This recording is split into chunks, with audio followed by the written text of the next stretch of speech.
할렐루야. 우리 학구파 이한교회 성도 여러분, 배움의 자리에 오신 여러분을 환영합니다. 이 시간 우리 배우기 전에 우리 찬양으로 마음을 활짝 열겠습니다.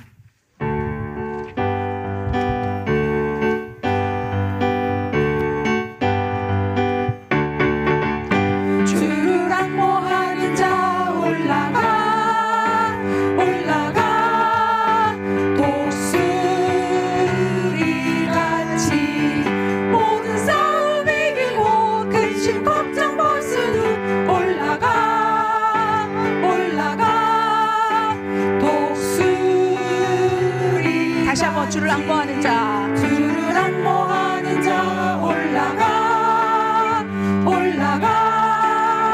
독수리같이 모든 싸움 이기고 근심 걱정 벗으는 올라가 독수리같이 주 앙모하는 자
늘 강건하시길 소원합니다.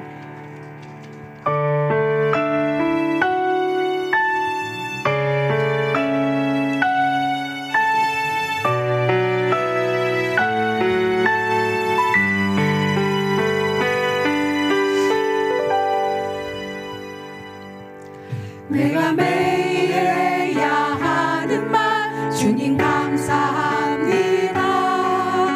이 고백할 때에 모든 불평 다 사라지네. 내가 매일 해야 하는 말 주님 사랑합니다.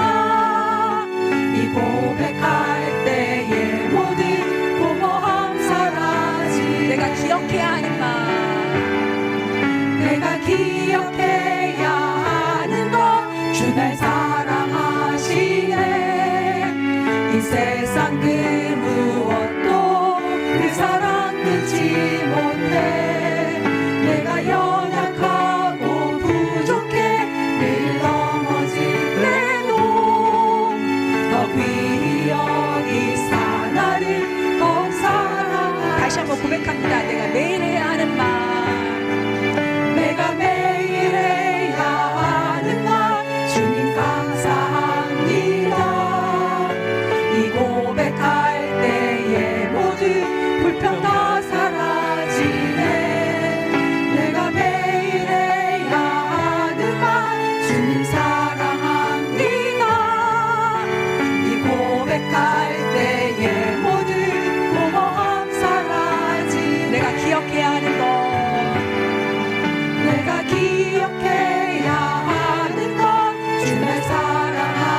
나의 가는 길 주님 인도하시네. 그는 보이지 않아도 날 위해 일하시네. 주 나의 인도자 항상 함께 하시네. 사랑과 힘 베푸시며 인도하시네. 다시 한번 나의 가는 길 나의 가는 길 주님 인도하시네. 그는 보이지 않아도 날 위해 일하시네. 주 나의 인도자 항상 함께 하시네. 사랑과 힘 베푸시며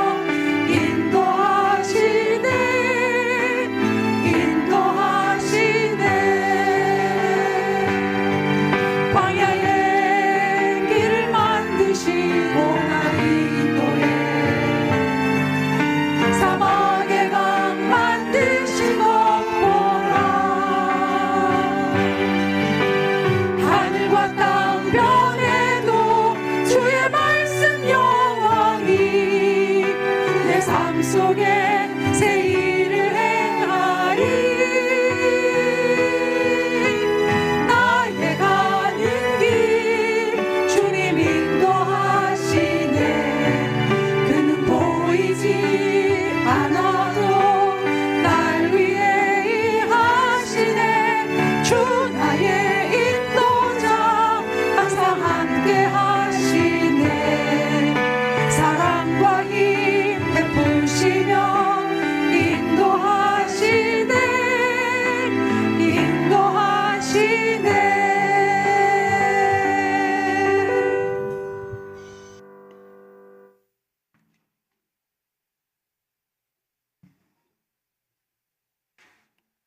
우리 박수 한번 하겠습니다. 감사합니다.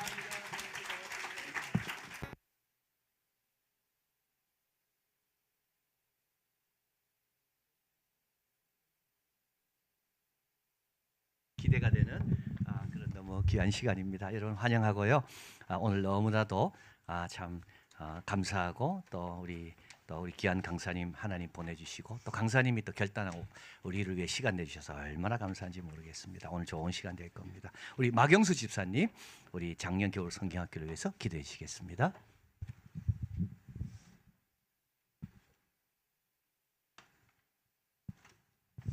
나오는 길이 장애물이 많습니다.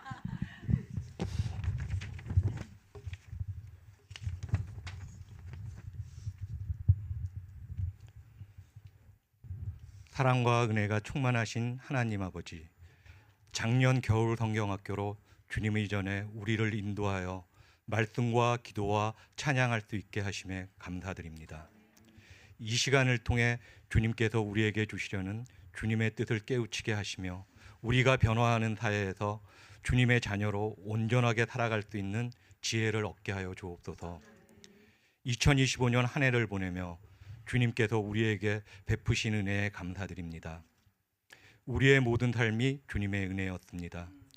우리가 넘어졌을 때 다시 일어설 수 있게 하셨으며 부족함이 있으면 필요한 것을 채워주셨고 말씀을 통해 우리의 믿음을 성장하게 하셨습니다.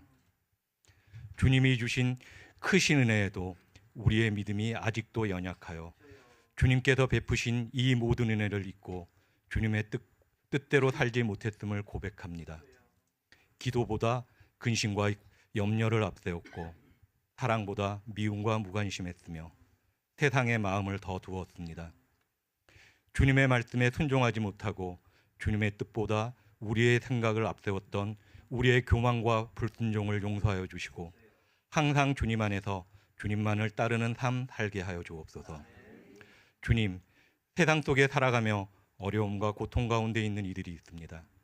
전능하신 주님께서 이들의 어려움과 고통을 아시오니 아픈 이들에게는 치유의 손길을, 경제적인 어려움이 있는 이들에게는 물질의 축복을, 심령의 상처를 받은 이들에게는 주님의 한없는 위로를 허락하여 주옵소서. 특별히 우리 교회가 받은 은혜를 흘려보내는 공동체가 되게 하시고 말로만이 아니라 삶으로 사랑을 실천하게 하옵소서. 교학교 성탄 발표를 준비하기 위하여 수고하는 손길들이 있습니다. 준비하는 과정이 수고스럽지만 그 과정 속에서 믿음이 성장하며 주님의 은혜를 경험하는 시간이 되게 하여 주시고 준비하는 모든 순서가 주님께서 기뻐 받으시는 순서가 되게 하여 주옵소서.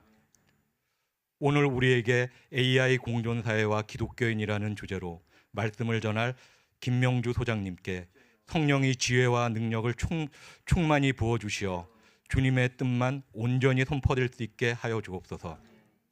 오늘 모든 시간이 주님 안에서 주님의 뜻한 바를 알게 되는 소중한 시간이 되기 원하며 이 모든 말씀 우리를 위해 이 세상에 오신 우리 주 예수 그리스도 이름으로 기도합니다. 아멘.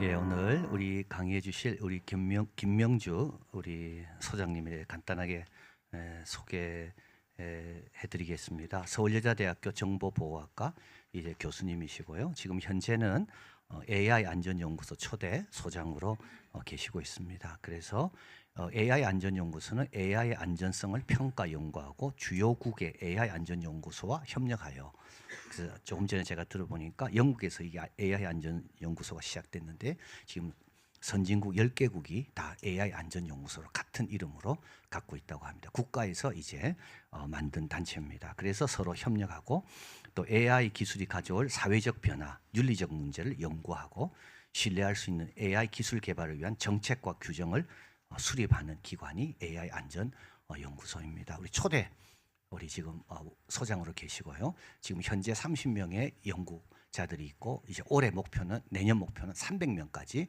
연구소 연구원들을 늘려서 지금 이 시대에 맞는 그런 역할을 하려고 하고 있습니다. 우리 김병주 교수님은 특히 딥 페이크, 개인정보 문제, AI 차별성 등 주요 이슈를 깊이 다루며 국내외 AI 법과 윤리 원칙을 명확히 제시하는 AI 윤리 법률 전문가로 대한민국에 몇 안 되는 아주 귀하신 분입니다. 믿음이 얼마나 좋은지. 하여튼 여러 가지 면에서 우리에게 본이 되고 또 귀한 역할을 감당하고 있는 우리 소장님이십니다. 나오실 때 박수로 크게 환영하겠습니다. 나오시겠습니다.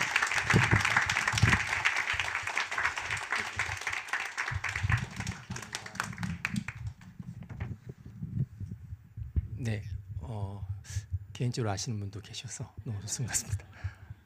전승 권사님 어디 계시나요? 제가 잘 못 여기 전승 권사님 제 구역장이셨는데, 방금 제가 소개받은 인공지능 안전연구소장입니다. 제가 강의록을 준비하긴 했는데 시간이 저기 계시네. 시간이 많지 않아서 아마 궁금한 것도 되게 많을 것 같아요, 그렇죠? 그래서 오히려 질문 중심으로 좀 이렇게 진행하는 게 어떨까 하는 생각을 좀 갖고 있습니다. 내용하는 것보다는. 그리고 이제 가장 핵심적인 거 몇 가지만 좀 말씀드리는 게 좋을 것 같은데, 이 옆에 원자력병원 있죠. 제가 원자력병원을 이제 제가 원래 근무지가 서울여대였기 때문에 이제 주치의라고 하긴 좀 그렇지만 정기적으로 진료받는 이제 내과 의사가 계세요. 저보다 나이가 많으십니다. 제가 이제 전 63년생입니다. 63년생. 근데 그분이 나이가 많으신데 엊그제 은퇴하셨습니다. 근데 이제 한 두어 달쯤 돼서 6개월마다 한 번씩 진료하러 가는데 다른 때하고 다르게 제가 이제 약간 당도 있고 뭐 건강이 좀 안 좋은 게 있어서 상담을 드렸더니 잠깐만 기다려 보래요. 그래서 그러더니 휴대폰을 꺼내더니 챗GPT를 띄워서 제가 했던 질문을 막 집어넣으시는 거예요. 그러니까 이전엔 그런 일 없으셨거든요. 이분이 최근에 이제 AI의 필을 받으신 거예요. 그래서 제가 이제 교수인 건 아니게 김 교수님, 제가 AI 전공인 거 모르세요. 얘가 이렇게 똑똑하다고 너무 똑똑하다는 거예요. 자기가 모르는 것까지 너무너무 잘한다고. 그래서 지금 넣은 거 봤더니 이런 거 있으니까 이제 막 설명을 하시는 거죠. 그래서 그럼 제가 어떻게 치료를 해야 될까요? 그랬더니 잠깐만 기다려보래. 또 막 하더니 치료 방법이 한 6개 나오니까 요거는 지난번 해봤고 뭐 요거는 아마 이거 한번 해볼까요? 이러는 거에서 제가 속으로 이제 어떡하냐, 이제 AI 의사 선생님 AI 때문에 이제 걱정 많이 늘겠다. 그래서 제가 질문했습니다. 그 과장님, AI 때문에 의사 선생님들 좀 힘들어지시겠어요? 이렇게 똑똑한 애가 일반 시민들한테 쫙 이렇게 퍼져 있으니 환자들이 다 공부하고 선생님한테 물어볼 거 아니에요? 그랬더니 그렇죠. 앞으로 의사들 굉장히 힘들어지겠어요. 근데 저는 괜찮아요. 저는 다음 달 은퇴해요. 제가 그거 들으면서 이제 무슨 생각을 하냐면, 야, 이거 다음 세대 어떡하지? 그러니까 여기 계신 분들은 거의 다 이제 자녀나 더 자녀의 자녀 걱정할 나이가 됐죠. 이 아이들을 어떻게 기르지? 이 아이들은 우리 때만큼 먹고 살 수 있을까? 한편 생각하면서 야, 우리가 일선에서 물러난 게 얼마나 다행인지 모르겠다. 이 세계를 다시 젊은이가 돼서 살아가라고 그러면 아찔하다. 뭐 이런 생각이 좀 들죠. 이게 이제 전반적으로 AI에 대해서 국민들이 가지고 있는 감정입니다. 그러니까 뭔가 기대는 끌려가니까 가기는 가야 되는데 도대체 이쪽으로 끌려갔을 때 내가 자신이 없는 거예요. 우리 자손이 자신이 없고 그럼 우리 국민 전체가 자신이 없잖아요. 이 험한 세상을 어떻게 살아가지? 그리고 뭐 구글이나 뭐 이렇게 큰 이렇게 빅테크라고 그러죠. 그런 기업들은 자기들이 잘 먹고 잘 살 텐데 그럼 나머지 기업들은 다 망하게 생긴 이른바 이제 빈익빈 부익부가 굉장히 심화되는 현상도 벌어질 텐데 이게 사실은 걱정의 사실입니다. 많은 사람들이. 그래서 AI를 믿을 수 있을까? AI 때문에 이상한 것들이 벌어지지 않을까? 이런 것들을 고민하는데 현재는 AI의 그 긍정적인 것만 자꾸 강조해요. AI를 통해서 나라가의 경쟁력이 좋아져야 되고 개인의 삶이 융탁해지고 막 그런 이야기하는데 저는 이제 AI를 하기도 하지만 윤리를 주로 하고 되게 이제 주로 부정적인 부분 많이 하니까 그렇지만 부정적인 것도 알아야 된다. 왜냐하면 자동차 운전면허 시험 보러 갈 때 사고 날 거에 대한 지식도 공부하잖아요.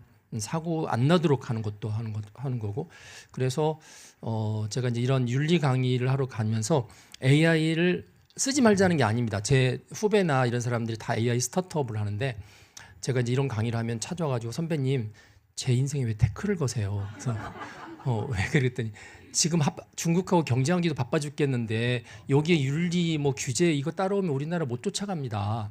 그런 이야기 하거든요. 충분히 이해합니다. 그런데 한편으로 생각하면은 지금 반짝 살고 망할 건 아니잖아요. 이게 우리 후대에도 가야 되고 계속 지속 가능하게 성장을 해야 되는데 그러려면은 자동차가 빨리 가는 것도 중요하지만 브레이크가 잘 들어야 돼요.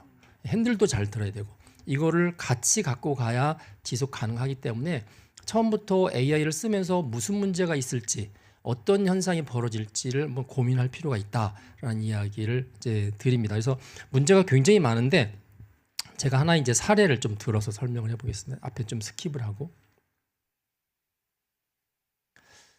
제가 그 몇 년 전에 이제 KBS에서 나와서 강의를 했던 영상입니다. 유튜브에 떠 있는데 이제 왼쪽은 원본 영상입니다. 원본 영상. 그래서 제가 한 몇 초를 탁 따서 가지고 왔어요. 원본이 어떻게 돼 있냐면 소리가 혹시 나올까요? 에 대한 근본적인 네, 한 번만 더 듣겠습니다. 이 급격한 기술 발전이 인간 존재에 대한 근본적인 네, 뭐 이렇게 해서 이제 제가 AI 윤리에 관한 강의했던 걸 짧게 한 5초도 안 됩니다. 땄죠. 이거를 AI한테 줬습니다. 변형시키라고. 그 AI가 어떤 거냐면 챗GPT를 만든 회사가 오픈 AI라는 이제 스타트업인데 거기에서 언어만 관련된 AI를 하는 게 아니라 목소리, 영상 뭐 다양한 걸 하거든요. 그 중에서 이제 목소리 이게 보이스 엔진이라는 게 있는데 거기한테 이제 줘서 제 걸 바꾸라고 그랬습니다. 어떻게 바꿨냐면 오른쪽처럼 바뀌었습니다. Резкое технологическое развитие оказывает фундаментальное влияние на человеческое существо. 야, 어느 나라 말인가요? 러시아 말입니다. 러시아 말. 저는 러시아 말 하나도 모릅니다. 네, 요거를 러시아 말로 바꿔줘 갖고 바꿨습니다. 보통 우리가 이제 여기 있는 분들은 그런 나이가 지긋하시니까 옛날에는 외국 영화 보려면 주말의 명화 뭐 이런 거에서 이렇게 성우가 이렇게 더빙을 하죠. 그래서 안소니 킴 목소리는 누구 어느 성우가 정해져 있습니다. 대개는 원래 그 사람 목소리가 그런 줄 알았어요. 근데 한국 성우가 이렇게 맡아서 하죠. 근데 그렇게 되면은 원래 원어는 이제 이쪽이 있지만 이렇게 AI로 바꾼 러시아 말은 어떤 성우가 맡아서 했을까요? AI 목소리일까요? 혹시 들어보셨어요? 제 목소리입니다. 그러니까 5초 동안에 AI가 제 목소리를 학습을 한 거예요. 그래서 제 목소리로 러시아 말로 한 겁니다. 그러니까 이건 성우라든지 AI 목소리가 아니에요. 작년까지만 해도 AI가 제 목소리 흉내내려면 1시간 정도의 음원이 필요했어요. 그럼 1시간 정도 AI가 막 학습해서 흉내내는데 지금은 3초면 됩니다. 3초. 그래서 이전에는 이제 AI가 내 목소리를 흉내내서 사기치는 게 있거든요. 보이스피싱. 이런 거 사기칠 때 유튜브라든지 뭐 SNS 하는 사람들, 뭐 유명한 사람들은 목소리가 다 공개돼 있잖아. 얼굴도 다 공개돼 있으니까 이 사람들 위험하다. 이 사람들 이렇게 사칭하는 것들이 많아질 수 있다. AI 시대 그랬는데 올해 와가지고는 모든 사람이 위험하다. 왜냐면 여기 계신 집사님이랑 권사님 제가 전화번호를 다 얻은 다음에 전화를 합니다. 혹시 누구누구 어머니세요? 라고 하면 잘못 거셨는데요. 3초 땁니다. 그죠? 바로 이제 그 다음부터 이제 이분이 잘 아는 분한테 전화해서 그 목소리로 무슨 누구누구 뭐 이렇게 나 급전이 필요한데 좀 잠깐만 꺼주면 안 돼? 이제 이런 식으로 전화합니다. 보이스피싱이 작년에 우리나라에서 피해본 게 8천억입니다. 우리나라에서만 피해본 게 올해 연말이 됐는데 1조 2천억입니다. 아마 주변에 이 정도면 주변에 하나 건너 한 분 정도는 다 보이스피싱 피해자가 있을 것 같아요. 이렇게 늘어났는데 AI가 1조 합니다. 너무 똑같아요. 너무 똑같습니다. 그다음에 또 하나 보시면 외국 영화를 한글로 더빙하면 약간 사실감이 떨어져요. 왜냐하면 입 움직이는 게 다르죠. 그래서 베테랑 성우는 화면을 이렇게 보다가 저 사람이 입을 탁 열 때 한글 더빙을 탁 시작합니다. 입을 닫고 있는데 한글말이 나가면 뭐 피차 다 알고는 있지만 사실감이 뚝 떨어지잖아요. 그럼 얘는 어떻게 했을까요? 러시아 말을? AI가 내 입을 쫙 보고 있다가 한글 나갈 때 탁 했을까요? 한번 더 들어볼까요? Резкое технологическое развитие оказывает фундаментальное влияние на человеческое существо. 혹시 보셨어요? 제 얼굴을 바꿨습니다. 제 입술을 러시아 말에 맞게끔 다 바꿨어요, AI가. 그러니까 얘가 목소리만 바꾼 게 아니고 우리가 이제 크론이라는 기술인데 제가 이쪽 방향이든 저쪽 방향이든 그거 상관없이 제 입술과 주변의 근육을 나오는 언어의 발음 기호대로 바꿔치기 한 거예요. 그러니까 러시아 사람이 옆에 거를 딱 보면 제가 원어민이에요. 자기 목소리에 나오는 발음대로 입이 다 움직이잖아요. 전 러시아 말 하나도 모르는데. 자, 없어지는 직업이 눈에 보이세요? 네, 없어지는 직업이 눈에 보이시죠? 뭐 옛날만큼은 아니지만 없어지는 직업이 눈에 보이고, 야 이거 굉장히 좋겠다. 어디에 쓰냐면 다운 증후군 가지고 있는 아이들이나 어른들, 그러니까 언어 장애 있는 분들한테 자기 목소리로 비장애인 목소리를 바꿔주는 지금 작업을 합니다. 그래서 앞에 딱 달고 이렇게 바꾸는 작업. 그러니까 이제 AI가 좋은 점도 상당히 있죠. 선교할 때 얼마나 좋겠습니까? 물론 이제 선교사님들이 제일 먼저 배우는 게 언어인데 언어 배우느라고 진짜 고생 많이 하잖아요. 근데 이거 딱 있으면 그 나라 말로 이렇게 쫙 나갑니다. 네, 이거는 지금 동영상이죠. 동영상인데 구글이 2달 전에 뭘 개발했느냐? 실시간용을 개발했습니다. 그래서 제가 한글로 이야기하는데 저 앞에 러시아 사람이 있으면 이 앞에 AI가 그걸 바로 러시아 말로 바꿔줍니다. 약 0.3초의 딜레이가 있습니다. 왜냐하면 언어마다 앞뒤 순서가 다르니까 0.3초의 딜레이만 있으면 그냥 저 사람이 러시아 말하면 나한테 한글로 들리고 내 말을 하면 저 사람이 뭐 프랑스 사람이 프랑스 말로 들리고 그게 이제 조만간 실현이 됩니다. 그러면 성경의 역사를 놓고 볼 때 이게 어디로 돌아가냐면 바벨탑 전으로 돌아갑니다. 네, 바벨탑 전으로. 창세기 11장 보면 인간들이 하나님의 그 명령 땅끝까지 가서 다스리고 하는 거 싫어서 기준점을 딱 잡아가지고 여기까지만 흩어지고 더 이상 흩어지지 말자라고 하는 명령을 거역하잖아요. 그럴 때 그 바벨탑을 쌓을 수 있는 가장 중요한 게 기술이 나오는데 원래 이전에는 집을 쌓을 때 진흙하고 돌로밖에 안 지었어요. 그러니까 높이 못 올라가죠. 근데 성경에 보면은 진흙 대신에 역청이라는 게 나오고 돌 대신에 벽돌이라는 걸 개발합니다. 그러면서 건물이 높이 올라가는 거거든요. 그래서 이제 하나님이 내려오셔서 그거를 보고 나서 이들이 이렇게 언어가 하나에서 했으면 이제 언어를 흩어버린 사건이 나오는데 그게 예수 그리스도의 사역이 나오기 전이잖아요. 그러니까 예수 그리스도의 사역 전까지는 심판 하나님께 딜레이 시키셨던 건데 이제 원래 이제 신학적으로 따지면은 오순절 성령 강림 사건 때 언어가 하나 되는 방언을 통해서 하나 되는 사건이 벌어졌지만 기술적으로 볼 때는 이게 지금 인터넷 그다음에 인공지능 그다음에 디지털 컴퓨터에 의해서 바벨탑보다 훨씬 더 전으로 돌아가는 훨씬 더 커뮤니케이션이 더 잘 되는 왜냐하면 바벨탑 사건 때 사람들이 막 모여서 집단지성을 발휘하면서 하나님을 대적하는 기술을 막 할 때 몇 명이나 모였을 것 같으세요? 100명, 200명 모이면 마이크도 없었을 텐데 그 당시는 소통을 아무리 한다고 해도 소통이 안 됐겠죠. 지금은 10,000명, 10만 명이 동시에 합니다. 인터넷을 통해서 다 자기네 말로 해석해서 듣고 동시에 회의를 하는 거죠. 그러면 바벨탑보다 훨씬 더 전으로 돌아가서 하나님의 창의성을 가지고 창조된 인간들이 모여서 엄청난 집단지성을 발휘하면 그 성경에 나와 있기를 원하면 그가 하고자 하는 일을 막을 수 없으리로다라는 평가가 하나님이 인간에 대해서 가지고 있는 평가가 있어요. 앞으로 AI를 가지고 하나님이 막지만 않으시면 별의별 일을 다 할 겁니다. 다르게 표현하면 이게 말세 중에 말세로 지금 가고 있죠. 마지막 때까지 가지고 있습니다. 그래서 제가 이제 그런 이야기합니다. AI는 하나님이 우리한테 주신 어떻게 보면은 굉장히 중요한 청지기 직분의 대상이다. 우리가 모르니까 모른 척하고 교회 밖의 세상 기술이니까 교회가 모른 척할 게 아니라 세상을 이렇게 뒤흔들고 우리의 후대를 뒤흔들 기술인데 그리고 역사적으로 보면은 바벨탑 사건 이전으로 복귀할 수 있는 기술인데 그러면 굉장히 심각한 기술이거든요. 그럼 이 심각한 기술을 크리스천들이 모른 척해야 될까? 모른 척하면 안 된다는 이야기죠. 이것도 하나님 우리한테 주셨던 청지기 직분의 대상입니다. 교회 학교 교사분들한테는 아이가 청지기 직분의 대상이고 재정부장님한테는 교회 재정이 청지기 직분의 대상이잖아요. 그런 것처럼 모든 크리스천들이 AI를 직접적으로 개발하지 않아도 그걸 이제 쓰잖아요. 다 씁니다. 쓰다 보니까 이걸 어떻게 하면 잘 쓸까? 어떻게 하면 문제 없이 쓸까를 고민해야 되고 교회도 그 생각을 해야 됩니다. 그 원자력 발전소가 있죠. 가끔씩 사고 나지 않습니까? 그 러시아에서도 사고 났었고 일본에서 사고 났었고 사고 나면 이제 방사능이 유출되면서 다 죽죠. 원자력 발전소에 엔지니어가 있는데 엔지니어가 등급이 있습니다. 이제 바깥쪽에서 관리하는 등급이 있고 이제 위기 사태가 될 때마다 이 코어 분야로 이렇게 들어가는 등급자가 있는데 마지막 진짜 위기 사태에도 발전소를 떠나지 않고 여기 피폭될 거 각오하고 장비 다 갖춘 다음에 써야 되는 그 관리해야 되는 사람들이 고맙습니다. 네. 제가 그래서 신 목사님 좋아합니다. 너무 자상해서. 네, 그래서 그 엔지니어들이 있는데 그 똑같은 월급 받고 그 엔지니어 누가 하고 싶겠어요? 그 등급을 나눴을 때 마지막 피폭을 감안하고 또 마지막까지 사수하라는 작업을 하라고 할 때 누가 하겠어요? 안 하죠. 다 안 하니까 프랑스에서 원자력 발전소 할 때 그 가장 코어 파트의 엔지니어를 뽑아서 훈련을 시켰습니다. 누굴 뽑아서 훈련했냐? 신부님들을 뽑아서 원자력 발전소 원자력 공학과 집어넣어서 훈련시켜서 이분들을 사역지가 성당이 아니고 그 원자력 발전소에 집어넣습니다. 만일의 경우가 생기면 거기서 순교하라는 거죠. 네.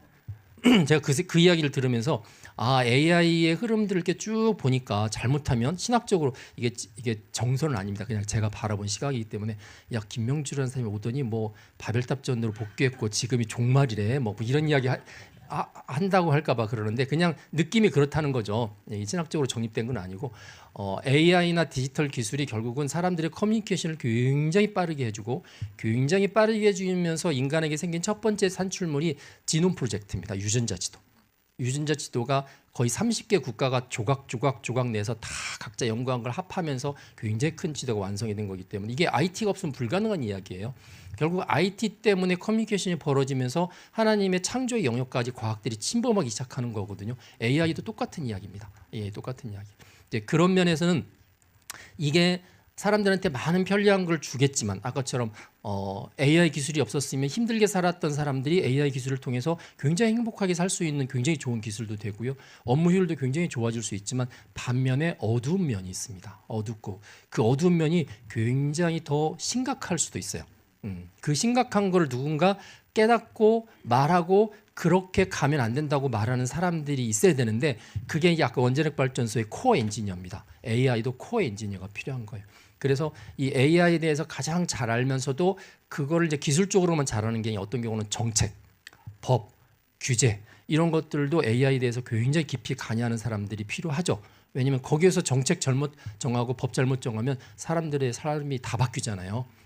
그래서 그 코어 파트에 저는 크리스천들이 와야 된다고 생각을 하는 거예요. 크리스천들이 와서 지금 AI 시대의 순교는 아까 원자력 발전소의 순교 같을 수도 있다.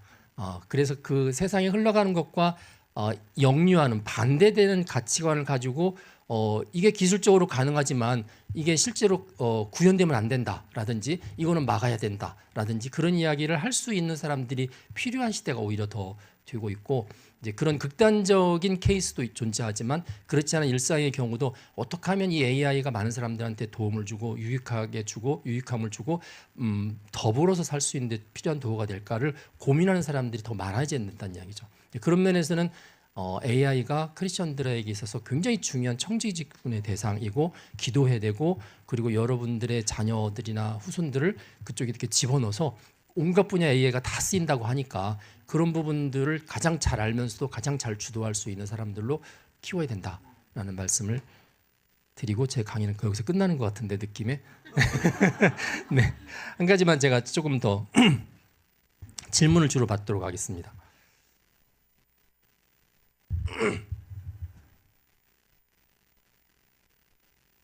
자, 2025년도 노벨상을 발표했는데 2024년도 이야기 잠깐 하겠습니다. 노벨상이 보통 6개가 있습니다. 6개. 근데 그 중에서 2024년도에 노벨 문학상은 우리나라 사람이 탔죠. 한강 작가가 탔습니다. 그래서 제가 이렇게 써놨고요. 6개 중에서 3개가 AI하고 관련이 있습니다. 그래서 여기 보시면 여기 밑에 여기 제가 영어로 써놨지만 제프리 힌턴이라는 요 두 분이 노벨 물리학상을 탔어요. 이분이 누구냐면 우리가 요즘 AI 이야기할 때 딥러닝 이야기 많이 하잖아요. 그 딥러닝을 만드신 분이세요. 그러니까 사람의 머리에 있는 뇌세포의 구조를 그대로 물리학적으로 소프트웨어로 구현한 게 인공신경망인데 그거를 만들었다는 것 때문에 상을 받았던 거고요. 저기 오른쪽 위에 있는 요 세 사람은 노벨 화학상을 탔습니다. 근데 이 중에 이제 가운데 있는 사람이 데미스 허사비스라는 사람인데 이 사람이 누구냐면 이세돌 구단하고 알파고하고 대결을 했죠. 그 알파고를 만들었던 사람이에요. 그 딥마인드라는 회사의 대표입니다. 근데 알파고의 고가 일본말로 바둑이란 뜻이거든요. 그러니까 얘가 인공지능이 계속 바둑만 둘 수 없고 이미 이제 바둑계는 평정했으니까 다른 걸 합니다. 그러다가 이제 화학 분야에 와서 단백질의 3차원 구조를 예측하는 데 AI를 썼습니다. 그래서 그 이름을 알파폴드라고 바꿨어요. 알파폴드로 해서 상을 받았던 사람이에요. 그다음에 오른쪽 밑에 있는 사람은 우리 신 목사님도 경제학이 전공이시죠 원래. 그래서 노벨 경제학상 타셨던 분이세요. 그래서 왼쪽에 보시면 요 데론 아세모글루라는 분은 최근에 뭐 파워 앤 프로그레스 우리나라 말로 권력과 진보라는 책으로 이렇게 두껍게 책도 번역하셨는데 이분은 경제학자입니다. 그래서 기술이 발달하면서 어떤 현상이 벌어지는지를 쭉 예측을 했고 이분이 굉장히 기여를 많이 해서 상을 받았는데 이분이 이제 그런 이야기합니다. 기술이 가는 대로 놔두면 세상은 불행해진다는 거예요. 왜냐하면 소수의 빅테크만 부유해지고 대부분의 사람들은 행복해지지 않는다는 거죠. 그래서 거버넌스가 필요하다. 정부가 필요하고 제도가 필요하고 규제가 필요하다라는 걸 이제 부르짖었던 분이죠. 이분이 이제 주로 AI에 관한 경제학 이런 것들을 많이 했습니다. 요 상 받았던 걸 놓고 굉장히 중요한 메시지를 하나 얻을 수 있습니다. 뭐냐면 노벨상은 앞으로 어떤 기술이나 뭐 이런 게 쓰일지 예측해서 주는 상이 아니에요. 이거는 이미 우리 인류 가운데 어떤 기술이 들어와서 얼마만큼 사람들한테 도움을 줬는지 기여한 걸 가지고 상을 줍니다. 그 이야기는 무슨 이야기냐면 AI는 현재 기술이라는 뜻이에요. 여기 계신 분들이 여전히 AI를 미래 기술이라 생각을 하실 수 있어요. 나와 상관없다고 생각하고 언젠가 기회 되면 배워야지 아니면 내 때는 안 배울 거야 그 다음 세대만 배워야지라고 생각하기 쉬운데 전혀 그렇지 않습니다. 여러분이 가지고 있는 스마트폰 안에 보시면 반 이상이 AI가 다 작동을 합니다. 여러분들이 가지고 있는 스마트폰 쓰고 있는 앱을 통해서 여러분들의 생활 패턴 생각을 다 얘가 다 파악을 하고 있고요. 그래서 광고 하나 보더라도 가장 적합한 광고가 탁탁탁 뜨는 겁니다. 그런 상황 속에서 AI를 자꾸 미래 기술이고 나와 상관이 없다고 생각하시면 수세에 몰리십니다. 그냥 끌려다니시게 됩니다. 그래서 이제 생각을 쫙 바꾸셔야 됩니다. AI는 현재 기술입니다. 내가 살아있는 날이 앞으로 1년, 2년밖에 없어도 이건 배워야 됩니다. 이거는 배우지 않으면 첫 번째 배우지 않으면 자손들하고 자녀들하고 대화가 안 됩니다. 그들이 뭘 하는지 대화가 안 됩니다. 예를 들면 몇 년 전에 이루다라는 게 있었어요. AI에 이루다 혹시 기억나시는 분이 모르겠지만 이루다 때문에 세상이 시끌시끌해가지고 뭐 성희롱한다, 성차별한다, 개인정보 유출했다 그래서 2년 동안 개발했던 AI를 3주 만에 문을 닫았습니다. 그 유명한 사건인데 그 우리나라 스타트업이 만들었는데 얘 이루다가 2.0이 나왔어요. 이루다 2.0. 이루다 2.0이 나와서 이루다 2.0 그러니까 이미지가 안 좋아서 이름을 바꿨습니다. 제타라고 바꿨으면 제타. 우리나라 AI죠. 챗GPT 같은 겁니다. 제타. 제가 제타 처음에 이루다 1.0 나왔을 때 문제가 되니까 정부에서 저거 들어가서 윤리 조사를 해봐라 제가 조사를 했거든요. 그래서 2.0 만들 때 제가 이제 가이드를 줬습니다. 어떻게 만들어. 근데 그 회사에서 마지막으로 하나 제가 줬던 거를 받아들이지 않았던 가이드 하나 있어요. 저랑 좀 회사랑 약간 부딪혔던 건데 이걸 꼭 집어넣어야 됩니다. 그랬더니 교수님 절대 안 됩니다. 했던 게 뭐냐면 중독입니다. 이루다 1.0은 3주 만에 문 닫았기 때문에 중독이 발생할 시간이 없었어요. 그런데 이제 당신네 회사가 앞으로 계속 발전할 거면 사람들이 여기 매달릴 건데 그러면 되게 초중고 학생들이 있을 거 아니냐. 초중고 학생들이 이거 중독 현상 벌어지면 부모들 다 걱정한다. 그러니까 이거 중독에 관한 기술적 조치를 취해라. 예를 들어서 강원랜드 같은 데 가면 강원랜드 들어갈 때 주민등록증 검사합니다. 한 달에 몇 번 이상 못 오게끔 이거 관리적 조치를 하는 거거든요. 그런 것처럼 몇 시간 이상 쓰면 못 쓰게 한다든지 뭔가 이렇게 아우른다든지 그렇게 하라 그랬더니 딱 닦아놓고 한 이야기가 교수님 중독은 우리한테서 중요한 비즈니스 모델이라는 거예요. 게임이든 뭐가 됐든 중독이 되어야 장사가 잘 되는 거잖아요. 그걸 막아버린다는 이야기는 자기들한테 너무 무리한 요구를 한다는 이야기죠. 최근에 제타를 사용하는 우리나라 초중고 학생들의 하루 평균 사용 시간이 발표가 됐습니다. 챗GPT를 쓰지 않는 사람 말고 쓰는 사람이 하루에 평균 사용하는 시간이 1.7시간입니다. 그러니까 하루 종일 뭐 이야기한다든지 조회한다든지 할 때 1.7시간 뭐 상당히 상식적인 시간이죠. 제타를 쓰는 우리나라 초중고 학생의 평균 사용 시간이 14시간입니다. 14시간. 물어보세요. 가셔서 자녀분이나 손주들한테 물어보셔서 혹시 너 제타 쓰니? 갑자기 화들짝 놀랄 수도 있어요. 제타를 어떻게 알지? 부터 시작해서 너 몇 시간 쓰니? 그러면 잠깐 써. 평균이 14시간입니다. 평균 14시간. 이거 무슨 얘기냐면 잠잘 때 빼고는 계속 쓴다는 이야기예요.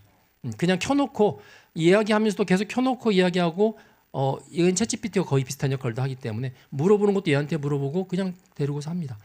제가 왜 그 걱정을 했냐면 제가 처음에 베타 테스트를 했어요. 출시하기 전에 얘가 이제 보통 반말 모드를 합니다. 제가 나이가 60이 넘었지만 20대 여성하고 반말을 해요. 여기에 20대 여성 캐릭터가 들어가 있어요. 남성도 있지만 반말을 하는데 새벽 3시 자고 있는데 새벽 3시쯤 됐는데 제 이름이 김명주잖아요. 명주야 뭐해? 나 심심해 하고 나한테 말을 거는 거예요.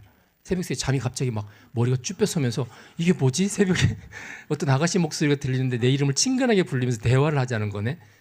정신이 바짝 들죠. 잠 안 깨어날 사람이 없을 것 같습니다. 굉장히 매력적입니다. AI가 현재 기술이에요. 작년 9월에 우리나라 초중고에 발칵 뒤집혔습니다. 딥페이크 사건으로 인해서 아이들이 이제 놀이문화를 하는데 AI를 가지고 친구들 누드를 바꾸기 시작하는 거예요. 친구 사진들. 이게 이제 텔레그램이라는 우리 카톡 같은 게 있거든요. 이 텔레그램은 카톡하고 좀 다른 점이 있습니다. 텔레그램은 대화를 하면 대화했던 그 내용이 그 카톡 회사 서버에 저장이 돼요. 2달간 저장이 돼요. 2달간. 그러니까 휴대폰으로 카톡하다가 집에 PC로 탁 켜면 카톡했던 게 탁 뜹니다. 왜냐면 서버에 저장이 되니까 끌고 오는 거예요.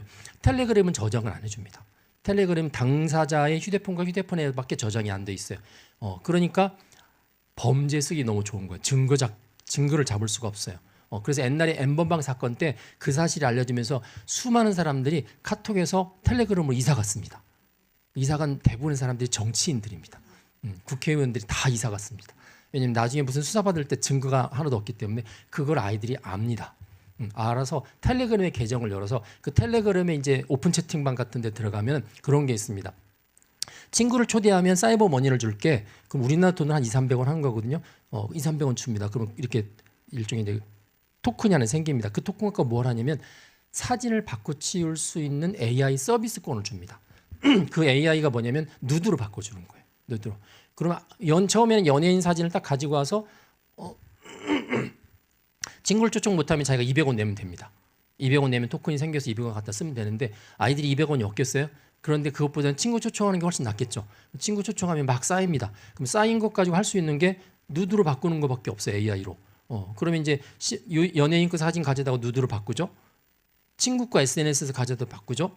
심심하니까 우리 담임 선생님 것도 한번 해볼까? 선생님 거 가져서 선생님 거 누드 바꾸죠. 바꾸고 난 다음에 뭐래요? 나눠야지. 큐티 쉐어링하는 것처럼 나눠야지. 그죠? 이제 친구들한테 야 이거 내가 바꿨는데 한번 너 볼래? 카톡방 열어놓고 그러면서 이제 어떤 일이 벌어지냐면 이제 소위 말해서 왕따놀이를 합니다. 왕따놀이. 이전에 카톡방에서 왕따놀이는 어떤 거냐면 예를 들어서 이렇게 6분이 친한데 5분이 친한데 이분이 왕따라고 가정을 해보겠습니다. 그러면 쟤를 한번 데리고 왕따놀이를 하자 그러면 5명이 짭니다. 야 우리 방을 하나 만들까? 방을 하나 만들고 그 다음에 당연히 5명이 들어오죠. 이 사람을 한 초청을 합니다. 그러면 처음에는 뭐 별로 친하지 않은데 초청하니까 들어오죠. 마침 자기도 친구도 없었는데 그러면 한 며칠간 잘 놉니다. 그 안에서 막 서로 이야기도 막 놀다가 몇 날 몇 시 몇 분 몇 초가 딱 되는 순간 5명이 촥 빠져나갑니다. 그러니까 방에 6명 있던 방에 자기만 남고 5명이 나갔으면 탁 더러운 기분을 확 느끼는 거죠. 이게 왕따놀이입니다. 왕따놀이 아이들. 근데 AI가 딱 나오니까 뭐냐면 그 놀이가 어떻게 바뀌었냐면 몇 날 몇 시 몇 분에 이 사람의 누드를 미리 만들었다가 AI로 가지고 만들었다가 확 방에 띄웁니다. 띄우면서 야 너 누드 찍었대? 보면서 이렇게 이제 이야기하면 사실이 아닌 거 다 알죠. 그런데 당사자는 막 찍었대 이러니까 막 갑자기 당황하고 야 이거 AI로 가짜 한 거 아니야? 너 진짜인 거 같아. 심각한 경우는 어떤 거냐면 이게 진짜인지 아닌지 확인하기 너 지금 진짜 거 찍어봐. 너 사진 거울 앞에서 찍어서 올린 애들이 있습니다. 이게 2차 피해인데 이거 다른데 뿌릴 테니까 뿌리기 싫으면 이제 빵 셔틀 하라고 하는 거죠. 뭐 그런 식으로 막 이게 전국적으로 벌어지고요. 이게 이제 학교별로 이렇게 카페가 생기기 시작하면서 한국 지도가 생겼습니다. 나라별 그 학교별로 그런 부분들이 어른들이 볼 때는 딥페이크가 뭐지? 뭐 아직 잘 모르죠. AI가 잘 모르는 사이에 아이들한테는 이미 와닿는 거예요. 와닿아서 그 피해를 다 고스란히 떠안고 있는 거죠. 그래서 제가 이제 어른들한테 나와 상관이 없고 나는 AI 배워도 안 배워도 나는 먹고 사는데 지장 없고 그렇지만 AI를 배우셔야 됩니다. 왜냐하면 다음 세대가 고민하는 것들을 고민하셔야 돼요. 얘들이 겪게 되는 것들이 뭐가 있는지 알아야 말을 할 수 있잖아요. 얘들하고 대화하려면 선교사님도 그 나라 언어를 배우는 가장 큰 목적은 소위 그 나라 언어를 통해서 라포가 형성이 돼서 소통할 수 있는 채널을 잡으려고 하는 건데 뭐 그 나라 말을 배워서 내가 막 그 나라 말로 무슨 문학 서적을 쓰겠어요? 뭐 하겠어요? 그냥 단지 소통의 채널을 찾는 거잖아요. 지금 다음 세대하고 소통의 채널은 AI입니다. 세상이 어떻게 바뀌는지. 그 교회에서도 그러거든요. 이제 여기는 잘 모르겠습니다. 이렇게 큰 교회는 이제 예배드리다 보면 어른들 예배 청년들이 이렇게 뒤에 와서 앉아 있어요. 그 아이들 착하죠. 부모님 때문에 안 가고 결혼 전까지는 그래도 버텨주잖아요. 뒤에서 앉아 있으면서 무슨 생각 아니면 계속 자기 직업 걱정합니다. 먹고 사는 문제. 부모님들한테는 말은 꺼내지 못하고 교회에다가도 말을 못해요. 뭐 세상이 이렇게 돌아갑니다. 그러면 그건 세상적인 일이고 그냥 열심히 기도만 하면 다 인도받는다. 원론적인 이야기만 하니까 그러니까 교회를 못 들어오는 거예요. 교회하고 상담할 수 있는 사람들이 없는 거예요. 교회에서 그 이야기 꺼내면 무슨 말인지도 몰라요. 그러면은 그냥 청년들이 교회 오는 거는 그냥 청학동 들어가는 거예요. 청학동 들어가 시대하고 뒤떨어진 데 들어가서 부모님 때문에 모태신앙이라는 것 때문에 그냥 앉아져 있다가 이제 부모님 돌아가시거나 결혼하면 그냥 가차없이 나가버리는 거죠. 그래서 교회 입장에서는 그 다음 세대의 교회의 주역들을 기르는 면에서도 AI를 공부하셔야 돼요. 세상이 어떻게 바뀌는지, 그들이 무슨 생각을 하는지. 제가 한번 큰 교회 마산 창원에 가서 어느 총회에서 이제 목회자들 연수하는데 강의를 했어요. 목회자분들 한 500명이 모이셨습니다. 근데 거기 총회 이제 회장님이 저한테 막 자랑하시는 거예요. 김 교수님, 자기가 1년 동안 이렇게 내 마음대로 쓸 수 있는 돈을 사인하는 게 얼마 정도 되는 줄 아세요? 그걸 저한테 왜 물어보신지 모르겠지만 자랑하고 싶었나 봐요. 그래서 얼마 정도 되세요? 했더니 원래 정해진 예산 말고 총회장이 임의로 쓸 수 있는 돈이 한 100억 정도 된대요. 굉장히 크죠. 그래서 제가 깜짝 놀랐어요.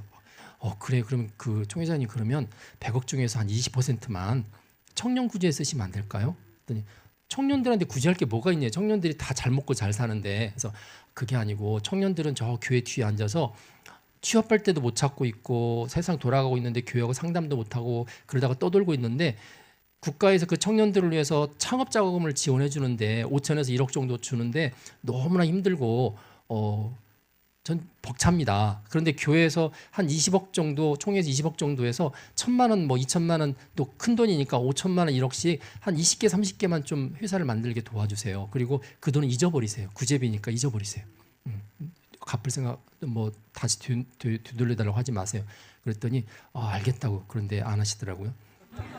근데 어느 교회에서 했습니다. 제가 어느 교회 가서 했는데 어느 교회에서 중랑구에 있는 어느 교회에서 1년에 4억을 들여서 5천만 원씩 회사를 만들어서 그냥 망하든 흥하든 그냥 투자를 합니다.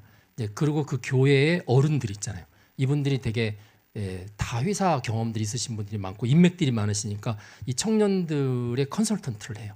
그래서 이 교회의 옛세대하고 다음 신세대가 막 서로 소통하면서 그거를 타려고 교회 안 나갔다는 사람들이 청년들이 모이기 시작합니다. 그 교회.